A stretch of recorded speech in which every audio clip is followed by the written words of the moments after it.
व्यवस्थापनमा 3 खर्ब 75 अर्ब 24 करोड भनेको अर्थात् 19.1% भनिसकेपछि यो दुईटै चालु प्रकृतिको बजेट हो।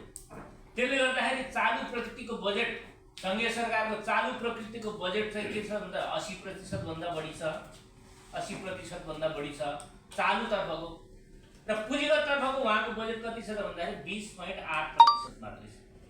भनिसकेपछि त्यसै अनुरूप अब यता हाम्रो प्रदेश बागमती प्रदेश सरकारको बजेट चाहिँ के भन्दाखेरि 38.6% चालु तर्फको छ र पुँजीगततिर चाहिँ कति छ भने 61.4% पुँजीगत तर्फको चाहिँ हाम्रो बागमती प्रदेशको बजेट छ।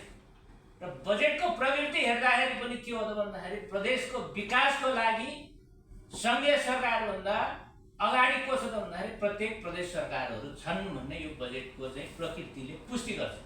त्यसकारणले गर्दाखेरि संघीय